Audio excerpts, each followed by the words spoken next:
Es el doctor Arturo Fernando Berber Rivera, médico cirujano por la Universidad La Salle de la Ciudad de México, especialista en psiquiatría por la Universidad Nacional Autónoma de México, desde el Hospital Psiquiátrico Fray Bernardino Álvarez, especialista en psiquiatría infantil y de la adolescencia por la Universidad Nacional Autónoma de México, sede en el Hospital Psiquiátrico Infantil Dr. Juan N. Navarro, certificado por el Consejo de la Especialidad y socio activo de la Asociación Mexicana de Psiquiatría.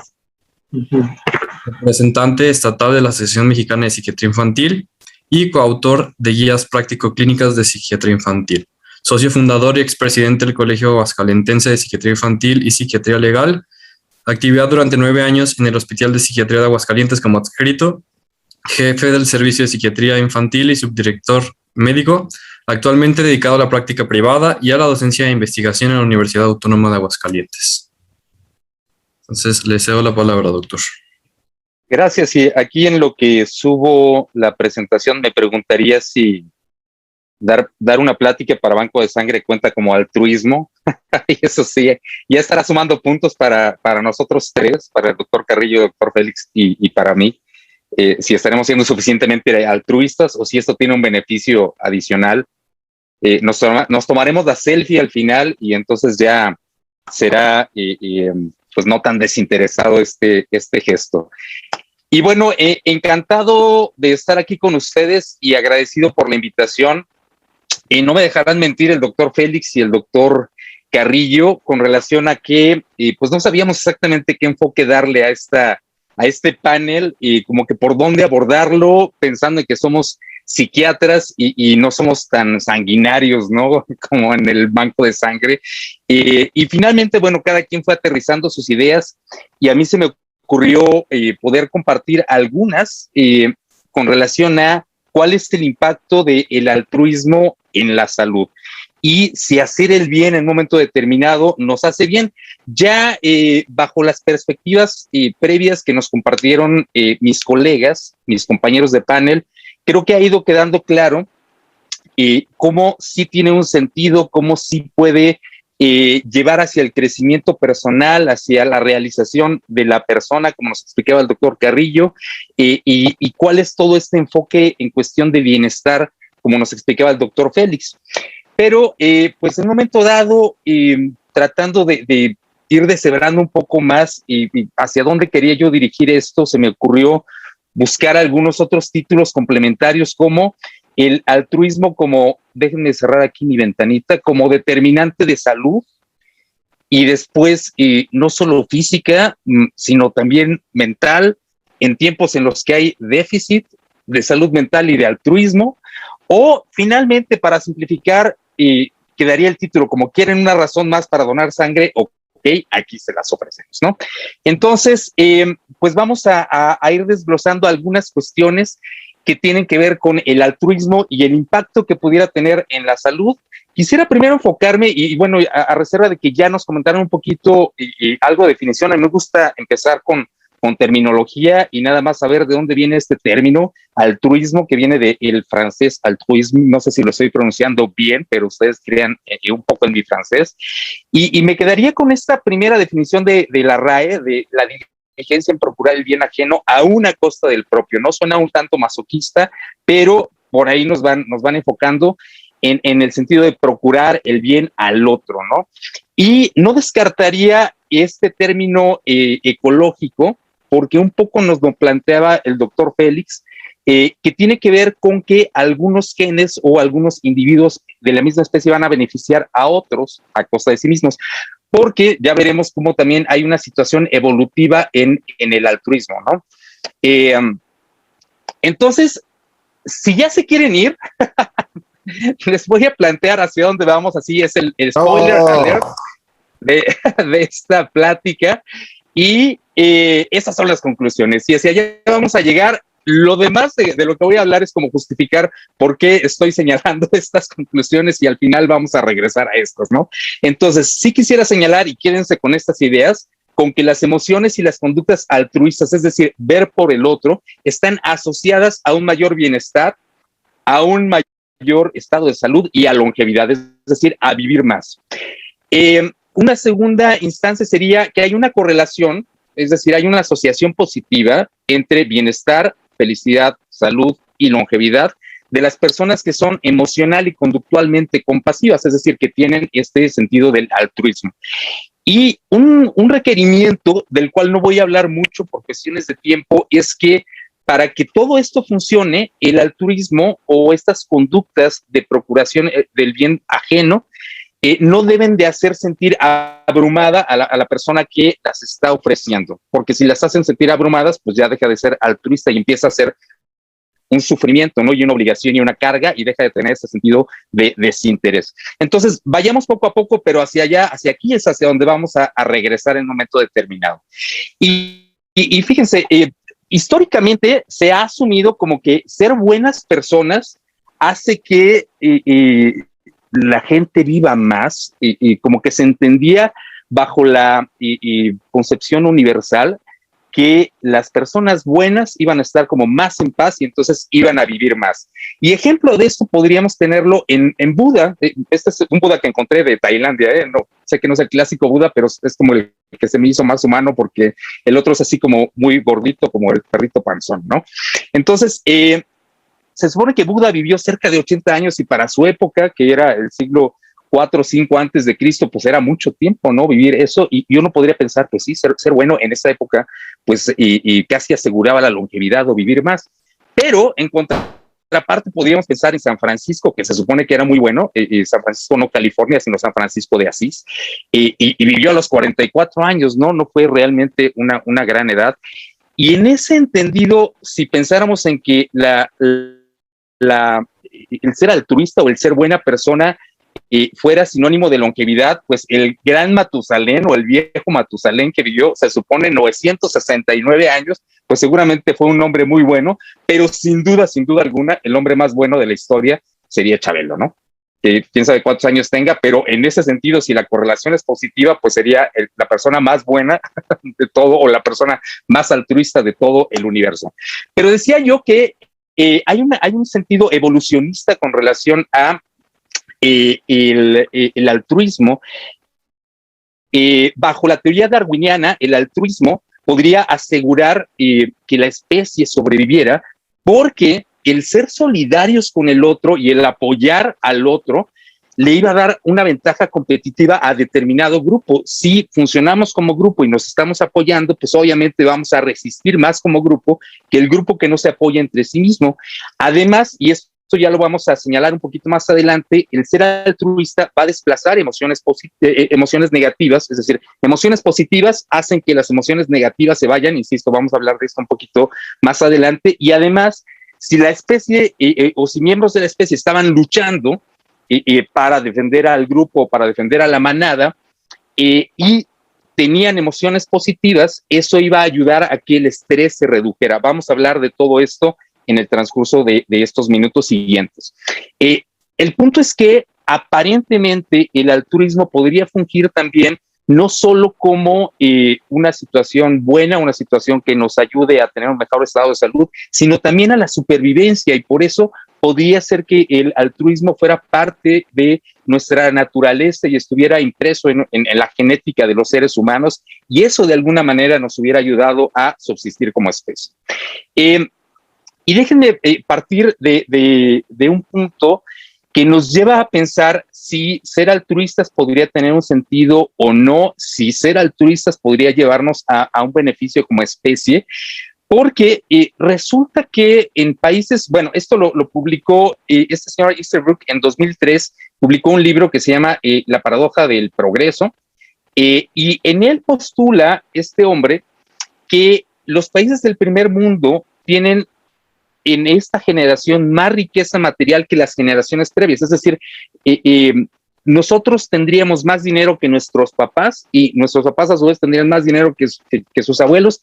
Es decir, en estos países del primer mundo hay más dinero en la generación actual, pero eso no necesariamente da mayor felicidad. Aparentemente, aunque haya más dinero, las tasas de felicidad están reducidas y hay un mayor índice de, esto lo sabemos pues por todas las clases que hemos dado, los tres que estamos aquí, hay un mayor índice de ansiedad y de depresión.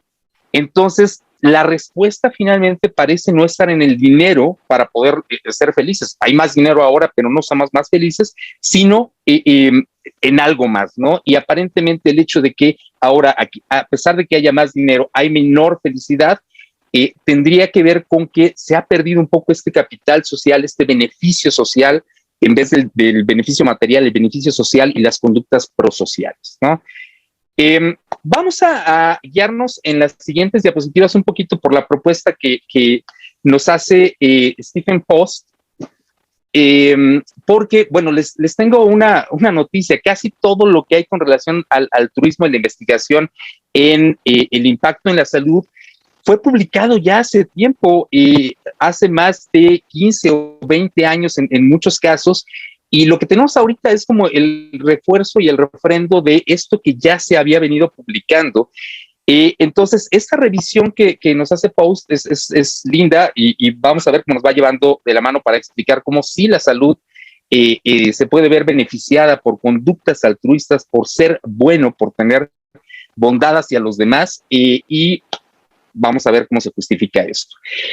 Ya nos decía esta mujer Fredrickson en 2003 que ser buenos, y ella lo demuestra a través de varios estudios que hace ella o que toma de algunos otros investigadores, el sentir bienestar, no el ser buenos, el sentir bienestar facilita que haya un pensamiento más creativo y más flexible, que las emociones positivas van a ayudar a desarrollar más resiliencia física y también psicológica, y que las emociones de amor y bondad, esto que señalábamos hace ratito y ahorita les voy a mostrar un experimento muy interesante, van a desplazar los estados emocionales negativos y por lo tanto, o estados emocionales negativos como el estrés y la enfermedad relacionada al estrés.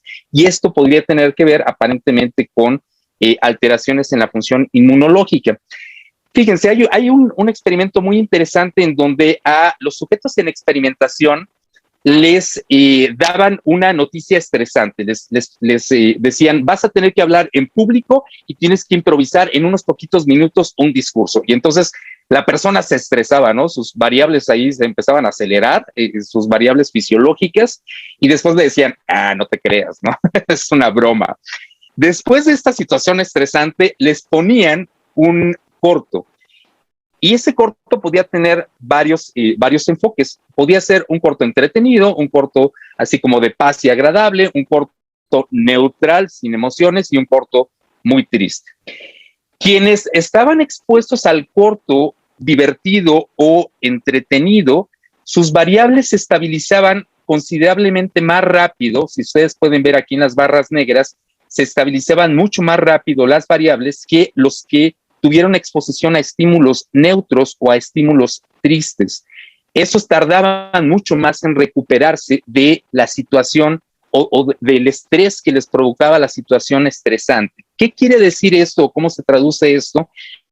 Que si tenemos emociones positivas, insisto, van a desplazar mucho más fácil, mucho más rápido a las emociones negativas, a que si no tenemos una exposición o una situación positiva, pues si tenemos una exposición a situaciones negativas, vamos a tardar mucho más en desplazar estas otras emociones que nos llevaron al estrés. Entonces, fíjense cómo sí, el hecho de tener situaciones positivas nos puede ayudar a estar mucho más estables y mucho más recuperados.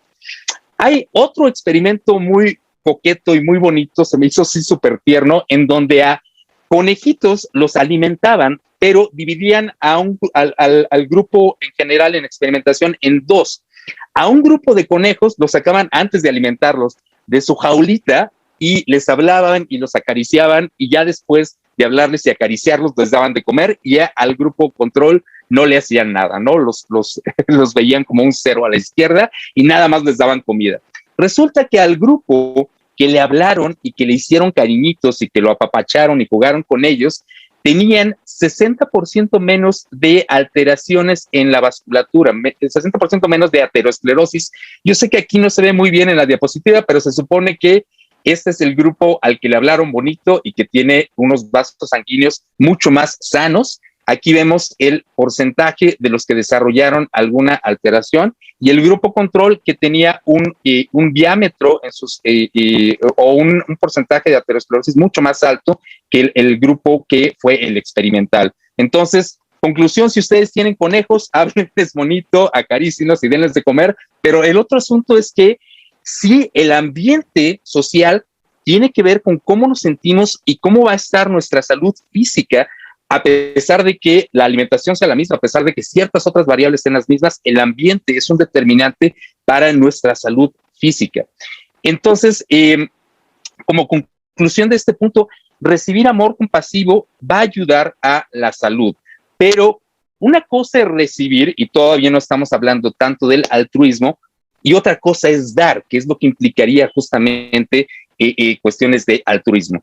El altruismo, según, bueno, me voy a saltar esto por cuestión de tiempo, pero nada más quiero señalar que forma parte de los mecanismos de defensa de alto nivel, es decir, una forma de lidiar con el estrés y de afrontar situaciones difíciles que nos ayuda y que es buena, igual que el sentido del humor, igual que la sublimación y otros mecanismos de defensa. Pero, ¿qué elementos tenemos para pensar que el hacer el bien puede ayudar en nuestra salud física y en nuestra salud emocional, que es un poco el punto de esta plática? Miren, hay un experimento que data del 80 en donde a personas que eran voluntarias comparadas con grupo de no voluntarios, ancianos particularmente, compararon sus estados tanto de salud emocional como de salud física y entre otras variables, las personas que eran voluntarias, lo podemos ver en este cuadrito, tuvieron una menor cantidad de días de hospitalización y tomaban menos medicamentos que los que no eran voluntarios.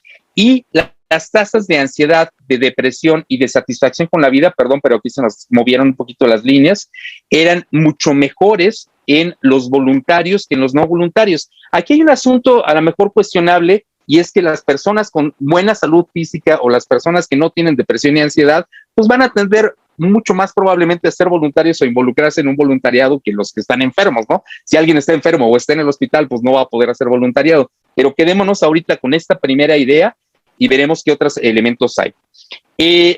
Otro experimento que tenía que ver con tener actividad altruista y en personas adultas mayores también nos da una correlación positiva en cuanto a los afectos o las emociones positivas en personas que son altruistas. Esto es midiendo con una escala que valoraba un autorreporte de altruismo. Las personas que se consideran a sí mismos o que ejercen mucho más consistentemente el altruismo, tienen emociones o tienen afectos positivos con mucho mayor probabilidad que los que no se consideran a sí mismos en este sentido.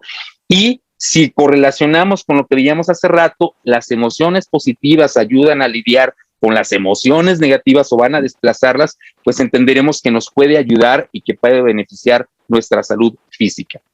Otro ejemplo y otra evidencia, personas que fueron voluntarias y que se evaluó los síntomas depresivos, se vio que si eran voluntarios particularmente de alguna situación que tenía que ver con religión o pertenencia a alguna iglesia, particularmente, pero los que tuvieron actividades seculares, es decir, que no tenían que ver con iglesia, también reportaban menor cantidad de datos de depresión. Es decir, el ser voluntario ayuda a disminuir el riesgo de depresión. Otro experimento muy bonito, fíjense, con voluntarios, pero que habían sufrido enfermedad coronaria, pacientes que habían sufrido enfermedad coronaria y que hacían voluntariado visitando a pacientes que estaban hospitalizados por enfermedad cardíaca. Estos investigadores Sullivan demostraron que los pacientes que eran voluntarios y que estaban haciendo esta labor altruista de visitar y apoyar a pacientes hospitalizados tenían un mayor sentido de vida y su sentido de desesperación o de depresión estaba reducido contra personas que habían egresado de esta primera hospitalización y que no estaban haciendo este voluntariado. Luego, entonces, ¿a dónde vamos con todo esto? A que ser voluntario, a que tener estos gestos de altruismo, de donar el tiempo o donarse a sí mismo de manera desinteresada, puede ayudar en nuestra salud física, en nuestra salud cardiovascular, pero también puede ayudar en nuestra salud emocional. Las tasas de depresión y de ansiedad son mucho menores en pacientes o en personas que tienen estos gestos desinteresados de darse.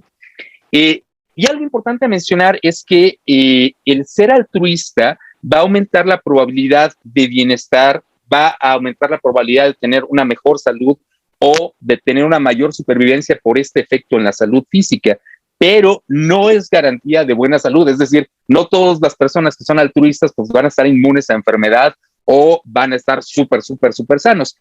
Pero en ese sentido se ha comparado con otros factores de riesgo u otros factores de prevención y se considera que ser altruista y que tener estos gestos de darse a los demás podría tener efectos protectores similares a una buena dieta, a no fumar, a no tener pobreza, que bueno, eso no necesariamente depende de uno, a no estar en un ambiente tóxico o a no tener antecedentes heredofamiliares significativos. Entonces, ¿es bueno? Por supuesto que sí, es bueno.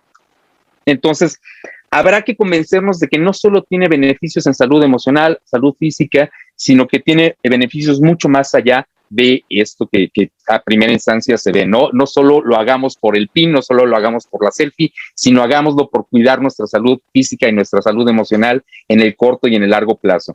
Y una última observación con relación a lo que ha pasado incluso en esta pandemia. Sabemos que la percepción del riesgo con relación a poder enfermarnos o que algo nos pase va a estar directamente relacionada con nuestra salud emocional. Si nos sentimos amenazados, en este caso, en el contexto de pandemia, si nos sentimos amenazados porque podamos enfermar o porque podamos morirnos, esto va a correlacionar directamente con estado emocional negativo, con afectos negativos. Pero ¿a quién le afecta mucho más esto? Fíjense, la línea continua es a personas que tienen alto nivel de altruismo, y la línea discontinua es personas que tienen bajo nivel de altruismo. El riesgo percibido es mucho mayor en personas que tienen este bajo nivel de altruismo, y esto va a correlacionar directamente con la salud emocional. El riesgo percibido va a impactar en salud emocional de manera positiva, con mayores tasas de ansiedad y mayores tasas de depresión, pero va a estar también vinculado con el altruismo. El altruismo va a jugar como un factor protector para reducir el riesgo de que este afecto, estas emociones negativas vayan a terminar en ansiedad o depresión. Si tenemos riesgo percibido y altruismo, igualmente se vuelve un factor protector para desarrollo de ansiedad y de depresión. Luego, entonces, ser altruistas va a proteger contra ansiedad y depresión y va a proteger contra la percepción del riesgo que tendríamos de enfermarnos o de que algo nos pase. Seamos altruistas y cuidémonos, no solo por ayudar al otro, sino por ayudarnos también a nosotros mismos, lo cual a lo mejor ya no haría un altruismo tan desinteresado como nos explicaba ahí el doctor Félix en alguna de las clasificaciones. Regreso a las conclusiones que decíamos al principio. Las emociones y las conductas altruistas, es decir, ver por el otro, van a estar mucho más asociadas a bienestar, a salud y a longevidad. Hay una correlación positiva entre bienestar, felicidad, salud y longevidad de personas emocional y conductualmente compasivas, y es importante que este altruismo no sea percibido como una situación abrumante para la persona que lo está ejerciendo o que lo está dando. Muchas gracias y vamos a pasar a la sección de preguntas y respuestas, si es que las hubiera. Tengo una. Ya hay una pregunta también ahí. Dirigida hacia el doctor Carrillo. Entonces, ¿realmente para hacer el bien hay que sufrir? Bueno, para hacer el bien, más que para hacer el bien, aquí estaba hablando de las teorías en cuanto a la autorrealización o la realización de un sentido de vida. Ahí comenta Víctor Frank que no es una cuestión de masoquismo, o sea, no se necesita para haber tenido un sentido de vida, haber sufrido, no es necesario, o sea, tampoco es masoquismo, pero más bien se refiere, y creo que como médicos es muy importante, cuando estamos frente a un paciente que se encuentra ante una situación médica, por ejemplo, de sufrimiento, y en donde va a haber complicaciones, secuelas, etcétera. Y entonces ahí es cuando el sufrimiento es inevitable. Si yo quiero llegar en este caso como a la cuestión altruista de donar, va a haber un sufrimiento del cual no es posible escapar. Habrá condiciones médicas también ante las cuales no podremos escapar y será necesario. Y ahí es donde él hacía alusión hacia las actitudes. Lo que es importante es la actitud que se tiene frente al sufrimiento, pero tampoco hay que confundirlo con una cuestión masoquista y de que tenemos que sufrir. Tampoco es que seamos mártires, ¿no? Tampoco. Eso es otra cosa, eso es otro show. Perfecto, muchas gracias, doctor. No, ¿de qué? Aquí Diana Muñoz tiene una pregunta, igual le vamos a ceder la palabra. Hola, buenas tardes. Mi pregunta es, se mencionó que usualmente los donadores suelen ser personas con un mejor estado emocional y todo eso. En el caso de, por ejemplo, un individuo que tiene ansiedad o depresión, el ir a donar, ya sea una sola vez o constantemente, también puede mejorar su forma de sentirse, como quien dice, hacerlo, sí, que se sienta mejor. ¿Alguien quiere o voy yo? Va tú. Ok, Usted, doctor, sí, usted. sí tiene un impacto positivo en cuanto a reducción de tasas de ansiedad y depresión. No va a ser obviamente un efecto inmediato, pero sí como un acumulado puede funcionar para esto. Entonces, la respuesta concreta, Diana, es sí. Hay un impacto positivo y puede reducir tasas de ansiedad y depresión el altruismo. Gracias, doctor. Un poco complementando, también quisiera la respuesta de David y pensando en el sufrimiento. Si un gesto altruista, hay un término para señalar este altruismo que incluso raya en el masoquismo, que es la rendición altruista, ¿no? Y es así como me someto a la voluntad del otro y me doy al otro por completo y sufro casi por sufrir, nada más por esa necesidad de desgarrarme, ¿no? Y eso ya dejaría de ser ese altruismo del cual estamos hablando para rayar más en el masoquismo. Entonces, no necesariamente, bueno, el altruismo puede implicar donarse en varios sentidos, pero también puede no implicar el sufrimiento y puede ser algo muy, muy positivo, ¿no? Doy mi tiempo aunque eso no me haga sufrir, o tengo un gesto de bondad aunque no me haga sufrir esto y sigue siendo altruismo, ¿no? Y el otro es hacerse la víctima. Ajá.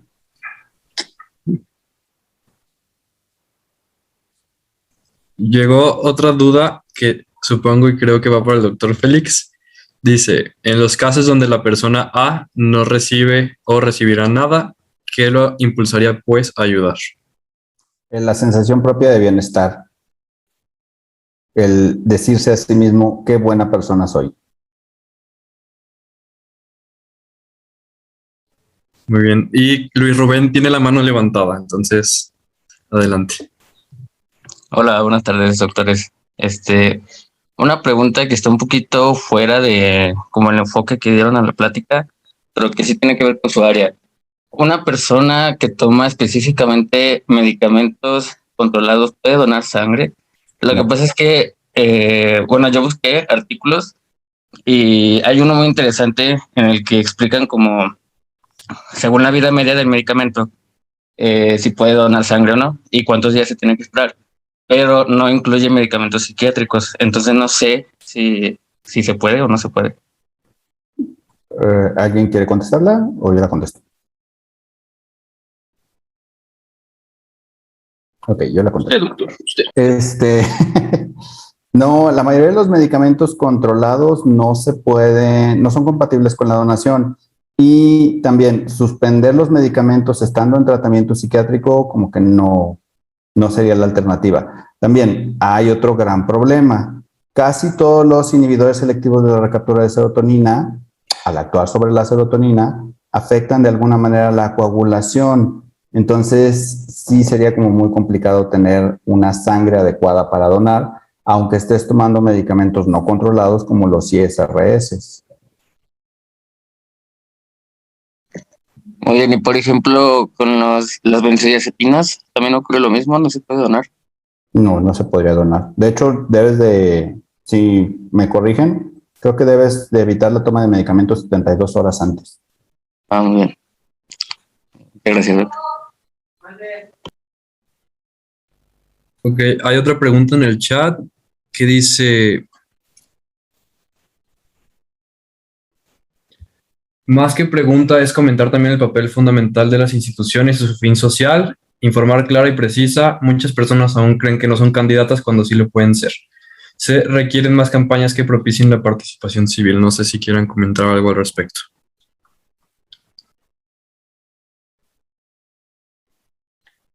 Pues sí, sin duda hace falta generar mucho más conciencia y fomentar, ¿qué decía David? Los altrupoints, ¿no? En la sociedad civil, cambiarlos por puntos en la materia de psiquiatría de sexto semestre, que es en la única que se podrían dar puntos, en salud mental familiar, ¿no? Y sí, hacer esta promoción a las instituciones y hablar de los beneficios, ¿no? De donar, no solo para el otro que lo recibe, sino para el que lo está haciendo, ¿no? Entonces sí creo que haga falta involucrar mucho más a las instituciones y sociales, pues, y públicas.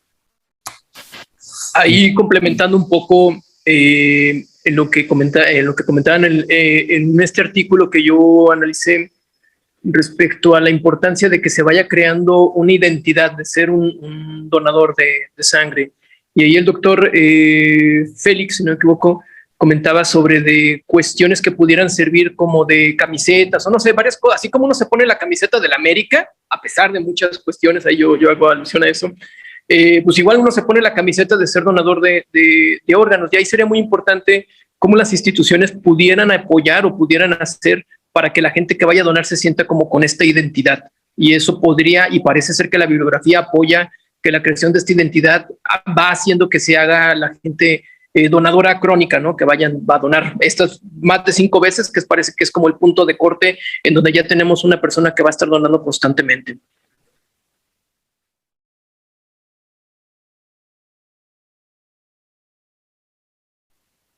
Sí. Sí, se incluye foto para que se animen a ir a donar. Respondiendo a la pregunta que pusieron en el chat. Sí, de hecho, se vale todo lo que permita hacer la autovalidación. Se vale la selfie, se vale todo. Ahí más que válido ponerlo ahí en el Facebook o en el Instagram.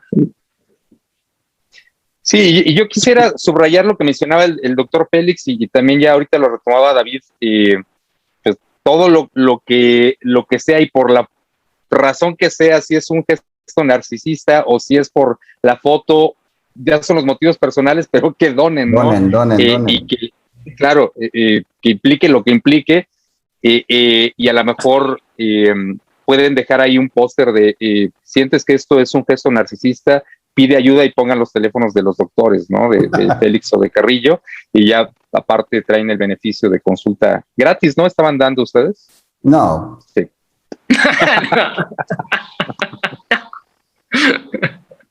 Preguntan que si le falta un mes para cumplir los 18 años, si puede donar. Realmente, bueno, las guías y todo eso dice que es de 18 a 65 años, pero se puede de 16 para arriba. Solamente si eres menor de edad, debes de tener la autorización de padres o tutor, un consentimiento informado o un documento en el que ellos autoricen que puedes donar y realmente sí podrías ir. Entonces, para que lo lleves ese documento y pues ahí te esperamos.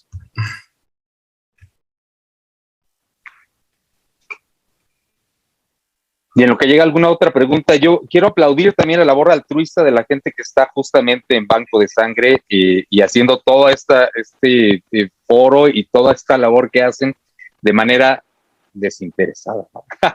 Habrá que revisarse cada uno de ustedes, pero es un gesto altruista también y por lo que sea que lo estén haciendo, qué bueno que lo estén haciendo y los felicitamos a todos. Feliz aniversario al mucho BCU. corazón. Ajá. Ok, hay otra pregunta. Dice, ¿se podría decir que el ello es el querer donar sangre mientras que el super yo es la precaución, o sea, el temor de hacerlo? No. Podría interpretarse al revés incluso. Sí, exacto. Sí. El ello sería el que no tengo no miedo. querer donar sangre. Ajá. Tengo que estar seguro. Y el super yo Autopreservación. podría ser más bien como esta cuestión suprasocial del sentido altruista, ¿no? Que es lo que se estuvo hablando. A veces incluso yo lo comentaba, a veces el propio ello y el super yo están en contra, ¿eh? Y a veces tenemos que ir en contra de ambos. Exacto, y finalmente el yo es el que se impone en la donación. Sí, el yo.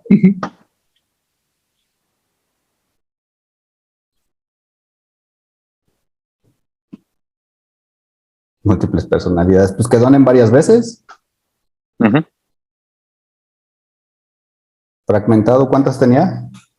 Como 23, ¿no? O algo así. Pues que done 23 veces. Así. Entonces, ¿Alguna otra pregunta? no sé si alguien más tenga algún otro comentario, duda, pregunta, comentario, aclaración.